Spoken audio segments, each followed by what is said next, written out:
जय सद्गुरुदेव जय पद शरणं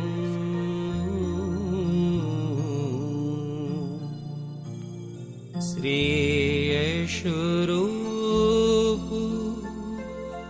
चरणं शरणं जय सद्गुरुदेव जय पद शरणं श्री यशरूप चरणं शरणं जय सद्गुरुदेव जय पद शरणं श्री यशरूप चरणं शरणं जय सद्गुरुदेव जय पद शरणं श्री यशरूप चरणं शरणं जय सद्गुरुदेव जय पद शरणं श्री यशरूप चरणं शरणं जय सद्गुरुदेव जय पद शरणं श्री यशरूप चरणं शरणं जय सद्गुरुदेव जय पद शरणं श्री यशरूप चरणं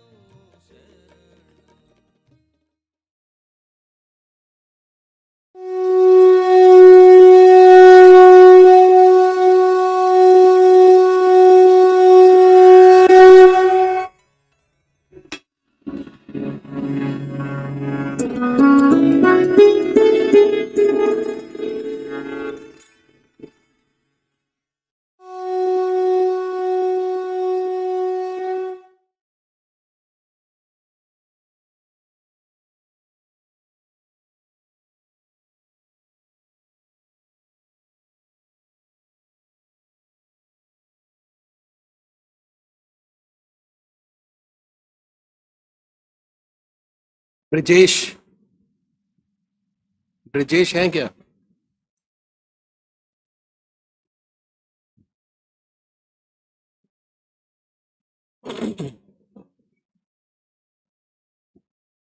पूज्य माता और बंधुओं,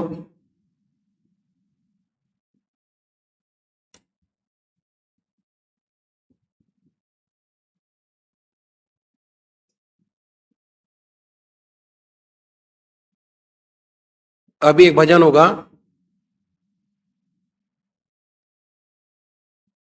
और भजन के साथ साथ सभी भाई बहन अपने अपने इष्ट का ध्यान करेंगे,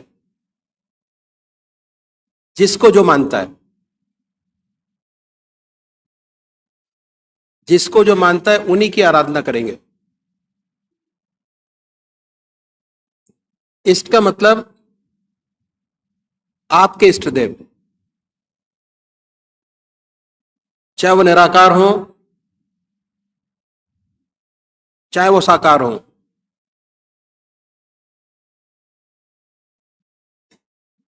अगर देखा जाए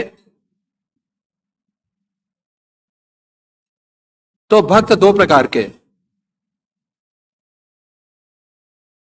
एक साकार पुजारी और दूसरे निराकार।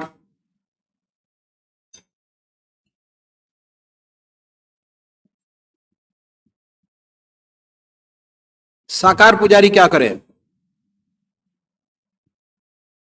सबसे पहले यह निश्चित कीजिए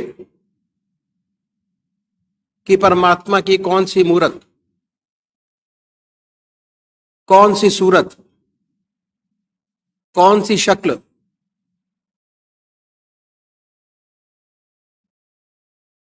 कौन सी परमात्मा का स्वरूप आपकी आत्मा को सबसे ज्यादा प्यारा लगता है।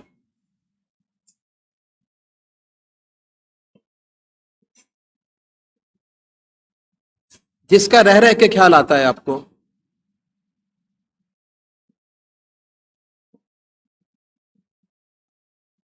जिसका रह रह के ख्याल आएगा उसी का मनन करेंगे, उसी का चिंतन करेंगे, उसी को याद करेंगे, तो आपका मन आपके इष्ट के चरणों में बहुत जल्दी लगेगा, विरोधाभास नहीं होगा। हम मानते राम को हैं, आराधना कृष्ण भगवान की करते हैं, तो आराधना तो कर सकते हैं, पर अगर चाहें कि उससे ऊपर उठे,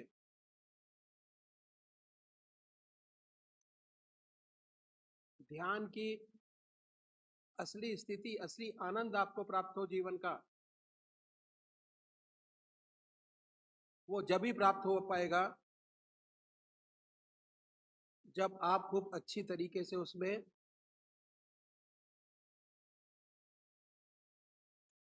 आराधना करेंगे, आराध्य होंगे।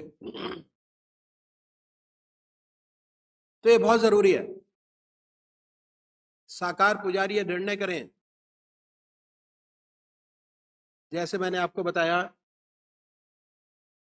कि परमात्मा की कौन सी मूर्त, कौन सी सूरत, कौन सी शक्ल, कौन सा नाम आपको सबसे ज्यादा प्यारा लगते हैं, उन्हीं को मानिए। उसके बाद अगर आपने पूजा का कोई स्थान बनाया हुआ तो स्थान पर जाएं,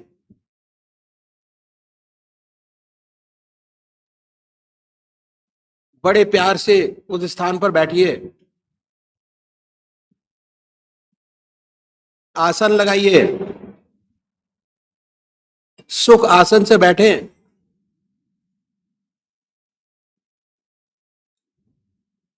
अपने इष्ट के प्रति जो आपके भाव हैं उनको मन ही मन प्रकट करिए। उसके बाद अगर कोई भजन आपको आता है तो भजन को गाएं।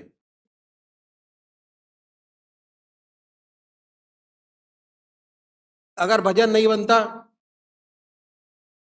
तो भावना बनाएं, ये प्रभु हमारे पर कृपा करिए, जो हमारी जिंदगी की प्रॉब्लम्स हैं वो समाप्त हों, वो कम हो। अपने मन को अपने इष्ट देव के प्रति अर्पित करिए। उसके बाद धूप दीप जलाएं,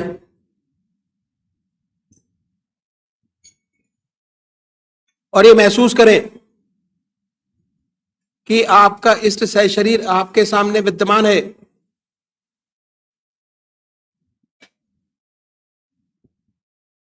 बड़ी बड़ी आंखें हैं, गोल चेहरा है, चटाएं हैं, सर्पों की माला है। जो आपको अपने इष्टदेव की मूर्त सबसे ज्यादा अच्छी लगती है, जिसको बड़े आराम से आप चित्रित कर सकते हैं अपने सामने बनाएं। बड़े प्यार से, बड़े प्रेम से, बड़े आनंद में अपने इष्ट देव के चित्रण को देखिए अपने सामने। और जब वो चित्र सामने हो, स्पष्ट हो जाए,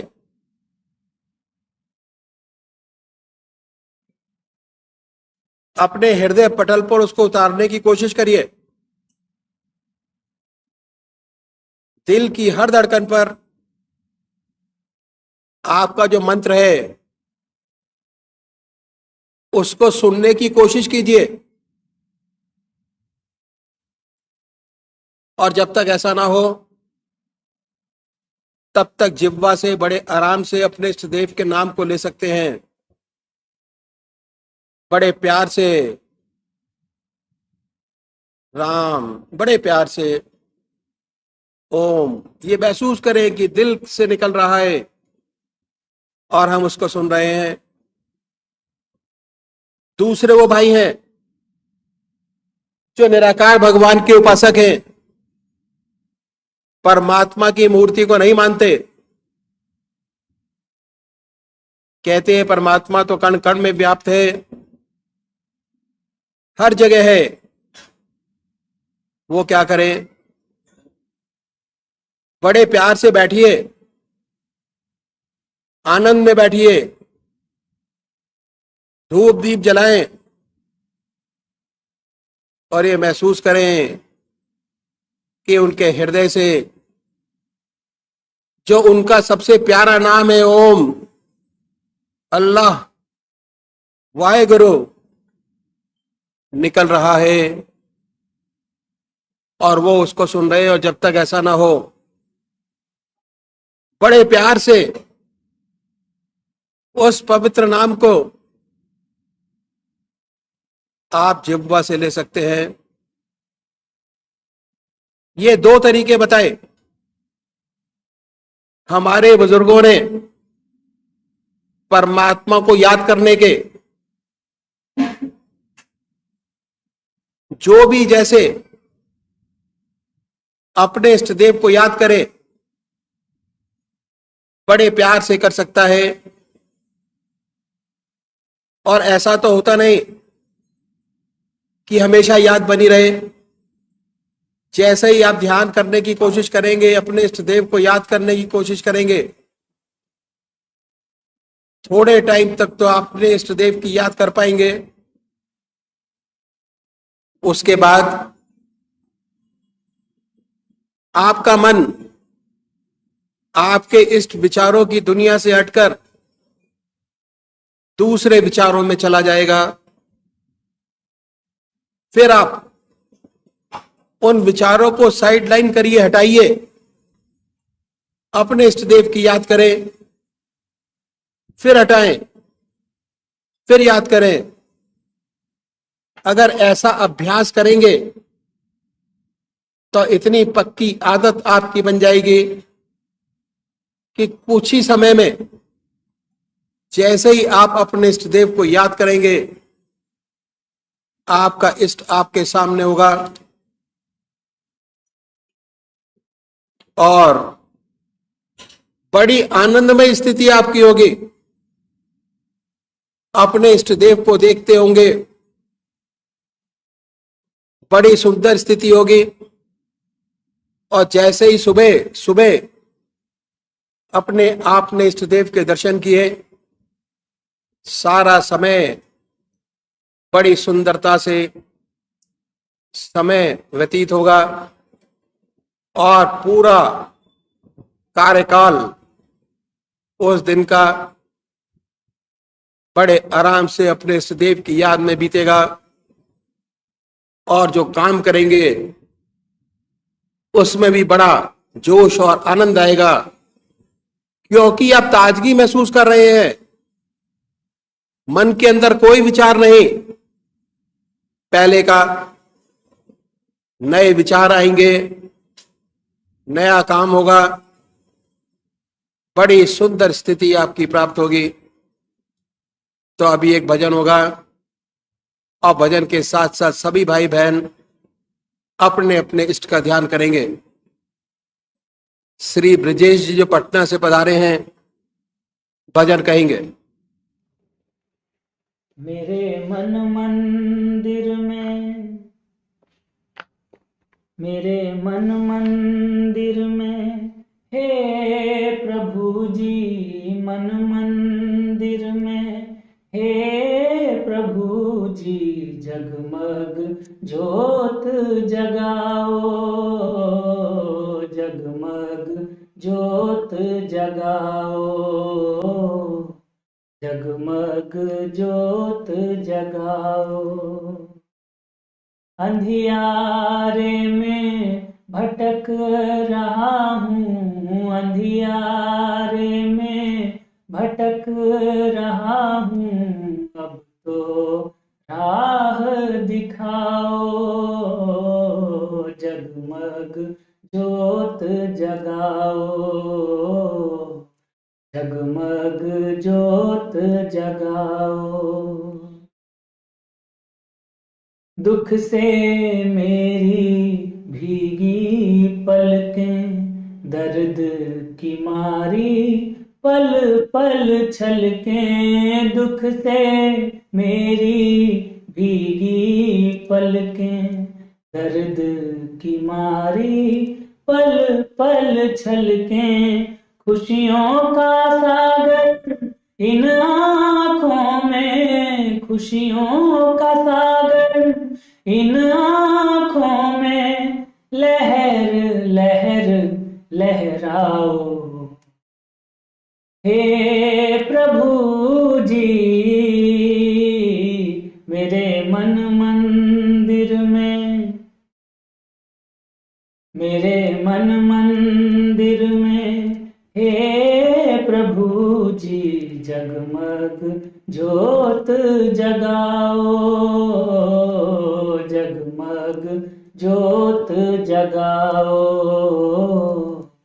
जगमग ज्योत जगाओ। देख रहा नित अजब तमाशा, पल में आशा बने निराशा।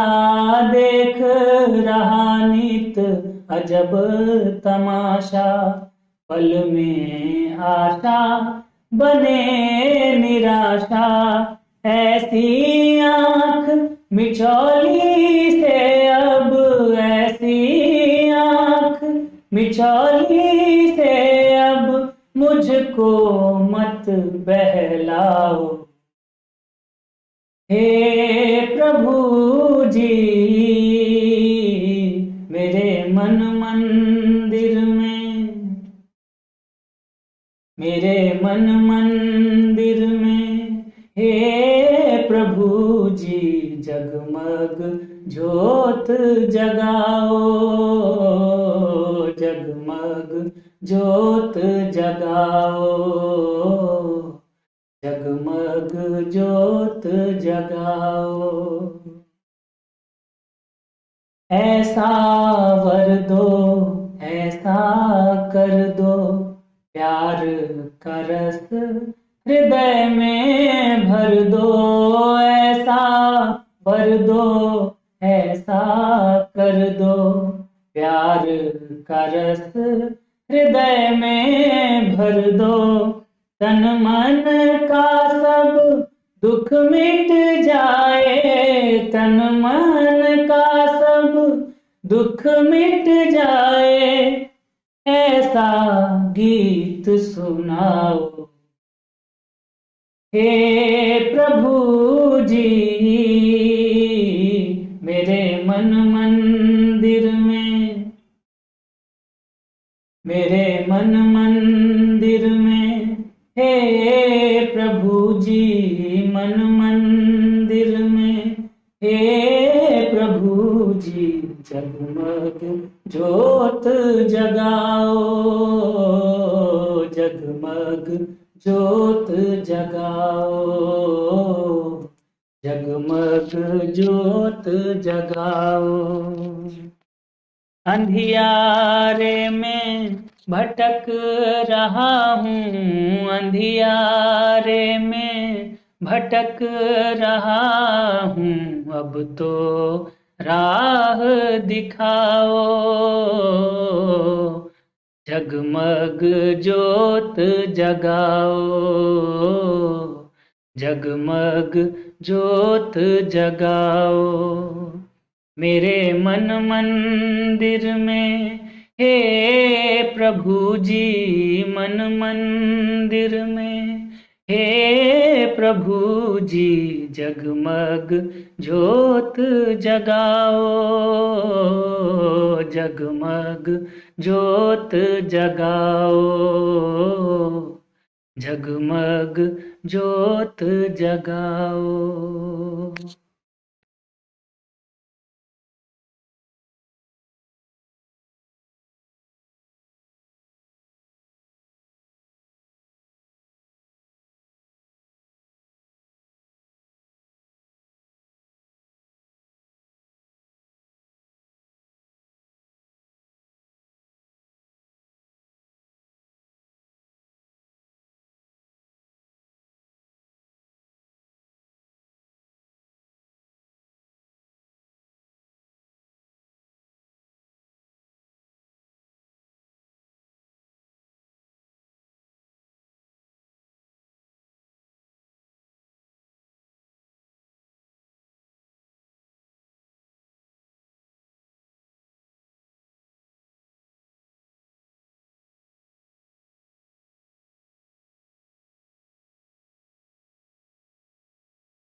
जय सद्गुरुदेव जय पदचरणम। यशरूप सुधा, जुलाई 2000। संरक्षक का संदेश। स नहम पावक दी दिवो अग्निम देवा इहा वह उपयज्ञम हविश्च नः। हे अपने सामर्थ्य से प्रकाशवान पवित्र करने तथा सब पदार्थों को प्राप्त कराने वाले जगदीश्वर, आप हम लोगों के सुख के लिए इस संसार में विद्वानों को प्राप्त करता है। वह हमारे उक्त 3 प्रकार के यज्ञ और देने लेने योग्य पदार्थों को हमारे समीप प्राप्त कीजिए। जो प्रकाशमान तथा शुद्धि का हेतु भौतिक अग्नि अच्छी प्रकार कलायंत्रों में युक्त किया हुआ हम लोगों के सुख के लिए हमारे समीप दिव्य गुणों को प्राप्त करता है, वह हमारे 3 प्रकार के उक्त यज्ञ को तथा उक्त पदार्थों को प्राप्त होकर सुखों को हमारे समीप प्राप्त करता रहता है। इस मंत्र में श्लेषालंकार है। जिस प्राणी को किसी पदार्थ की इच्छा उत्पन्न हो, वह अपनी काम सिद्धि के लिए परमेश्वर की प्रार्थना और पुरुषार्थ करें। जैसे इस वेद में जगदीश्वर के गुण, स्वभाव तथा अन्यों में प्रतिपादित किए हुए दृष्टिगोचर होते हैं, वैसे मनुष्यों को उनके अनुकूल कर्म के अनुष्ठान से अग्नि आदि पदार्थों के गुणों को ग्रहण करके अनेक प्रकार व्यवहार की सिद्धि करनी चाहिए। आध्यात्मिक भाव। ईश्वर पुरुषार्थी मनुष्य की सहायता करता है, आलसी मनुष्य की नहीं, तथा पुरुषार्थी होने से ही कार्य सिद्धि संभव है, क्योंकि किसी प्राणी को पुरुषार्थ के बिना धन व बुद्धि और इसके बिना सुख का लाभ नहीं हो सकता। सांसारिक सुख प्राप्त करने के लिए पुरुषार्थ अति आवश्यक है। इसी प्रकार आध्यात्मिक उन्नति निज कृपा के बिना संभव नहीं। इसलिए मनुष्य को पुरुषार्थी एवं शुभ आशावादी प्रेमी होना चाहिए। आज व्यास पूजा का पवित्र अवसर है। परमपिता परमात्मा एवं सद्गुरुओं की कृपा से यशरूप सुधा 25वें वर्ष में पदार्पण कर रही थी। इसी बीच अखिल भारतीय संत मत सत्संग के संरक्षक परम संत महात्मा श्री यशपाल जी महाराज 3 अप्रैल 2000 को निर्वाण प्राप्त कर अखंड ब्रह्मांड नायक परमात्मा से एकाकार हो गए। आपका जन्म गुरुवार 5 दिसंबर 1918 में बुलंदशहर में हुआ। आपके पिताजी श्री सोहन लाल जी कचहरी में मुनस्सरिम थे। आपकी तालीम बुलंदशहर और इलाहाबाद में हुई। आप पोस्ट एंड टेलीग्राफ डिपार्टमेंट में पहले पहल टेलीग्राफिस्ट लगे और डिपार्टमेंट ऑफ टेलीकम्युनिकेशन से डायरेक्टर के पद से 1976 में रिटायर हुए। जब आप छोटे ही थे, आपको आंख मीचकर खाना खाने की आदत थी। वह आपकी माताजी आपको गुस्सा करती थीं कि ऐसा करने से कोई भी गलत वस्तु मुंह में जा सकती है। आपने अपने चाचा जी श्री मोहन लाल जी पेशकार जी के साथ परम पूज्य दद्दा जी महाराज का प्रथम दर्शन किया व दशहरे के दिन 12/10/1948 में परम पूज्य दद्दा जी महाराज से उपदेश भी लिया। उपदेश के समय दद्दा जी महाराज ने फरमाया, शुरू शुरू में बहुत कष्ट हैं, उन्हें बर्दाश्त कर लेना, लेकिन तुम्हारा आखिर बहुत अच्छा है। तुमने बहुत अभ्यास किया है, पर इसका तुम्हें पता नहीं। उपदेश के बाद आप अपनी साधना में लग गए और बहुत ही शिक्षाप्रद अनुभव हासिल किए, जिन्हें श्री बृजमोहन वचनामृत में दिया है। उपदेश प्राप्ति के 12 दिनों के बाद परम पूज्य दद्दा जी महाराज ने आपको लिखा, क्या पता कि परमात्मा तुम्हारे रूप में ही वह बालक हमको दे रहा हो जिसके बारे में हमारे फतेहगढ़ वाले महात्मा जी, परम संत महात्मा रामचंद्र जी महाराज ने फरमाया था कि एक ऐसा प्रेमी तुम्हें मिलेगा जो हमारा, तुम्हारा, सबका नाम ऊंचा कर देगा। परमात्मा से यही प्रार्थना है कि वह अपना सच्चा प्रेम व ज्ञान प्रकाश प्रदान करे। आपको परम पूज्य दद्दा जी महाराज ने केवल 10 माह के अंतर बैत प्रदान की और 4/6/1951 को आन जनाब ने परम पूज्य दद्दा जी महाराज ने फरमाया कि आज हम यशपाल को इजाज़त देते हैं। इस अजीज से उम्मीद है कि जहाँ जाएगा और परमात्मा चाहेगा तो हर जगह नया सत्संग केंद्र कायम करेगा।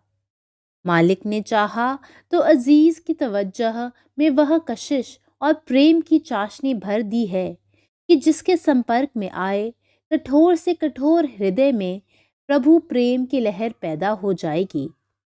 परमात्मा चाहेगा तो अजीज से मिशन को काफ़ी तरक्की मिलेगी। ईश्वर मालिक है। और माता जी के विषय में कहा, आप इन्हें क्या समझते हैं? बड़ी बड़ी मंजिलें जो अच्छे अच्छे योगियों को दुर्लभ हैं, इन्होंने पार कर ली हैं। पूर्ण ब्रह्म ज्ञानी हैं, पर जुबान नहीं है। परम पूज्य दद्दा जी ने 17 जनवरी 1955 को बंबई में निर्वाण प्राप्त किया। समाधि लेने के पश्चात ऐसा महसूस होने लगा कि आगे क्या होगा। पूज्य भाई साहब जी अपनी धुन में मस्त लगे रहते थे। एक रात आपने 2 बजे ऐसा महसूस किया कि दद्दा जी महाराज सशरीर आए और बहुत नाराजगी से आपने कहा कि तू मेरा काम नहीं करेगा। और उसी समय से आपको विश्वास हो गया कि वह मौजूद हैं और सत्संग का कार्य शुरू हुआ। पहला भंडारा सन 1958 में रामनवमी के दिन हुआ और यह भंडारा पहले प्रेसिडेंट एस्टेट में होता था।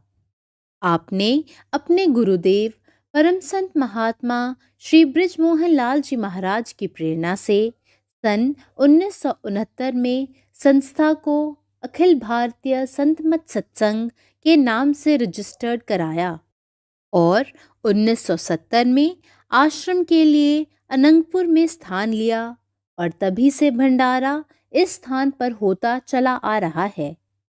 आपने अपने बुजुर्गों का नाम केवल भारत के कोने कोने में ही नहीं पहुंचाया, अपितु विदेशों में भी रोशन किया। आप अक्सर फरमाते थे कि हम तो लकीर के फकीर हैं। जो विद्या हमारे सद्गुरुदेव जी ने दी उसका प्रचार जस से तस रूप से आगे बढ़ा दिया। साथ साथ यह भी फरमाते थे कि मैं तो मिट्टी का माधो हूँ। जो कुछ आज है इसके गुरुदेव परम संत महात्मा श्री बृजमोहन लाल जी महाराज का है। आपने न केवल गृहस्थ में रहते हुए साधुकों की आत्मिक सेवा की, बल्कि आपके पास साधु संत महात्मा भी अपनी अपनी साधन विधि से संबंधित प्रश्नों को लेकर आते व संतुष्ट होकर चले जाते और अपने आप को धन्य समझते। न केवल गृहस्थियों ने आपके बताए साधन विधि को अपनाया, वरन संतों व महात्माओं ने भी उपदेश लिया। मथुरा में एक सत्संग के अवसर पर 2 साधु संत महात्मा आपका प्रवचन सुन व ध्यान कर मुग्ध हो गए व आपकी पूजा अर्चना की और कहा कि आज हम धन्य हो गए। जिस रास्ते पर चल रहे थे एक मुकाम पर रुके हुए थे। आपके मार्गदर्शन से रास्ता साफ हो गया। आपने उसके बाद कहा कि यह सब इसके गुरुदेव का है, इसका कुछ नहीं, उन्हीं की कृपा है। हम धन्य हो गए कि आपका हमारे सद्गुरुदेव की कृपा से रास्ता खुल गया। आप जो बात कहते थे अपने ऊपर प्रयोग की हुई होती थी। आप अपने ऊपर ट्रायल करके और लोगों को करने के लिए बताते थे। आपको संत कबीर दास जी का निम्नलिखित पद बहुत अच्छा लगता था और आपने इसे अपने जीवन में पूर्ण रूपेण उतार रखा था।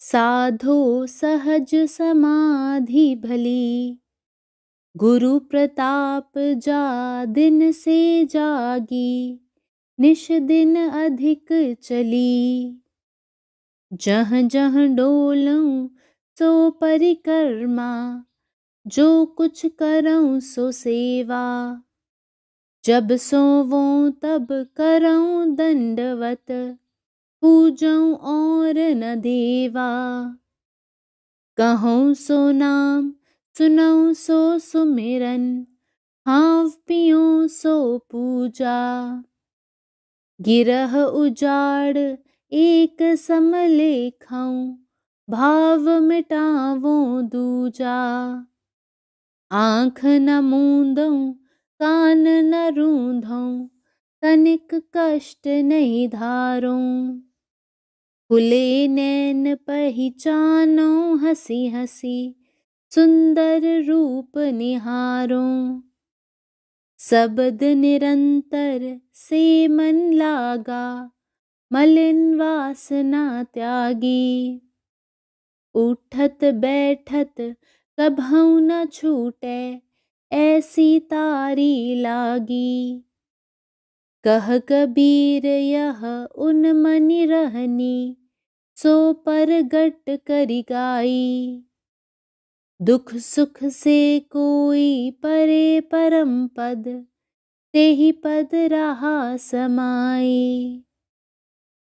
यह है एक उन महान आत्मा के जीवन चरित्र की झांकी जिन पर हमें गर्व है। सब बुजुर्गों की आत्मधार भक्तों के हृदय सरोवरों को सींच रही है। आप फरमाते थे, अखिल भारतीय संत मत सत्संग की जड़ें बहुत मजबूत हो गई हैं। यह सत्संग गुरुदेव की कृपा से संसार में सर्वत्र फैलेगा। जो भी इससे अलग होगा वह गुरुदेव की कृपा से महरूम हो जाएगा। परमात्मा से प्रार्थना है कि हम सभी को इतनी शक्ति प्रदान करें कि हम उनके परम संत महात्मा श्री यशपाल जी महाराज के बताए हुए मार्ग पर अक्षरशः चलते हुए निष्काम भाव से अखिल भारतीय संत मत सत्संग का नाम और अपने बुजुर्गों का यश संसार में फैलाएं ताकि सच्ची आत्मिक सेवा बन सके। My dear Satsangi brothers and sisters, we are facing the worst tragedy of our lives. It has left us all numb with sorrow. The extent of this grief is realized every time we try to imagine life without our beloved Gurudev. What can be said about Gurudev? Words are not sufficient to describe him, and each one of us in our hearts carries his remembrances which are very personal. He was Guru, Father, friend, well-wisher altogether. Adored by all, loved by all, respected by all, there were infinite dimensions to his personality. Though we know that Sahib is always with us, the sheer inability to feel his physical presence will be unbearable. The tragedy is too personal for anybody to be able to console himself. This organization was conceived and nurtured by him, and each aspect of ABSS is a reflection of his wish. He has explicitly said that for those who have faith, I shall always be there. And thus, tragic as it might be, it is also time for us to reaffirm our faith in him and his ideals. The satsang shall now be guided by his ideals and Param Pujnya Mataji, who has true reflection of Sahib himself. Bhai Sahib ji often used to say, never think that there is any difference between me and your Mataji. In fact, whatever shape of satsang you will see today is due to her sacrifices only. Our satsang is unique, unrivaled, and unparalleled by any other, and thus we should strive to continue the same tradition of generations of our Sadgurus as shown to us by Bhai Sahab Ji.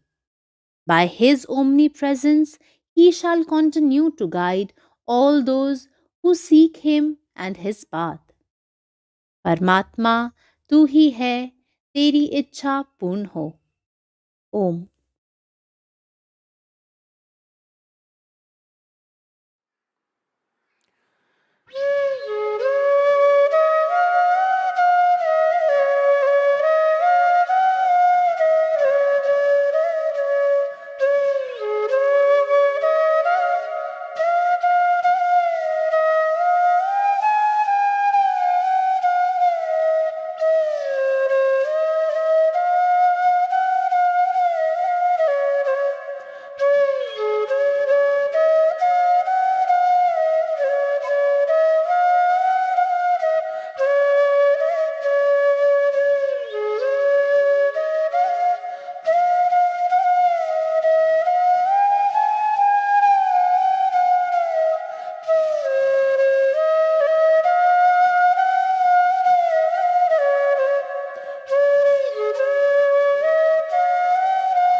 अनमोल वचन अखिल भारतीय संत मत सत्संग के संस्थापक और गृहस्थ में आनंद योग के जनक परम संत महात्मा परम पूज्य श्री यशपाल जी महाराज अर्थात परम पूज्य भाई साहब जी द्वारा प्रतिपादित इन अनमोल वचनों का पालन करना अति आवश्यक है।